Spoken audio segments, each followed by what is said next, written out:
Farheen walks into the library and tries searching for a new superhero book. In an attempt for this, Farheen goes through a couple of the new books, but nothing grabs her attention until she comes across a book called the VPCs. Farheen opens the book to the first chapter. The PNID, also known as the Piping and Instrumentation Diagram, is a technical drawing that displays the equipment and piping showing the operational methodology in a process, along with safety and control devices. It demonstrates the interaction of process units used to regulate the process from engineering to operation phase.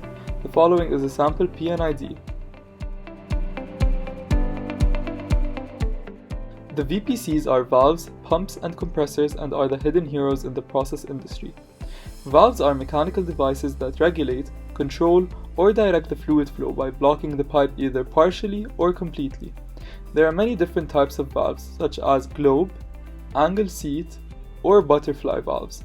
Pumps are mechanical devices that transfer liquids from one point to the other by expending energy.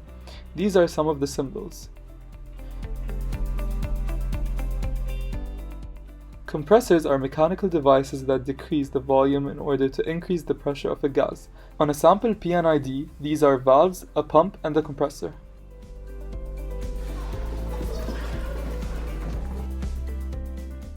A piston compressor uses a wheel mechanism and internal piston to positively displace the gas in a compression chamber. The mechanism decreases the volume and increases the pressure until specifications are met to transport fluids. The industrial uses include chemical plant processing, oil refineries, and refrigeration technology, where the compression results in the cooling effect. Firstly, attach the side cover to the crankcase with the gasket. Then put the oil ring onto the crank mechanism and secure inside crankcase with the guard.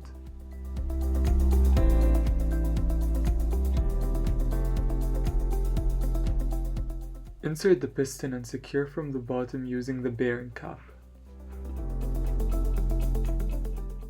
Place the bottom gasket for the crankcase and secure with the casing base. Secure the valve plate gasket, clack valve, cylinder head gasket, and the cylinder head to the top of the assembled unit. Fix the flywheel on the side of the guard using the threaded pin. Finally, attach the air filter, O-ring, and screw connection to complete.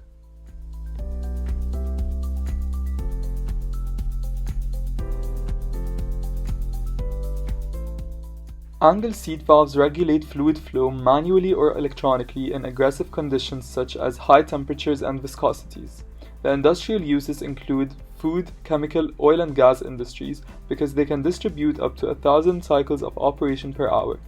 The angle allows low losses to the pressure and flow rate, and it has a long lifespan with little maintenance required. For the assembly of the angle seat valve, fit the screw-in part onto the spindle and twist. Next, screw the union nut in place on top of the screw-in part. This is the assembly unit. Place the extension on top of the assembly unit and use the two threaded pins to secure the positioning. Now place the hand wheel on top of the extension and secure using the hexagonal nut and washer. Finally, fit the assembled unit inside the housing and screw to seal. As the hand wheel is rotated, the angle seat valve can be opened and closed. The VPCs are now my favourite superheroes. I never knew they were hiding around us this whole time. I think I'll take this book home.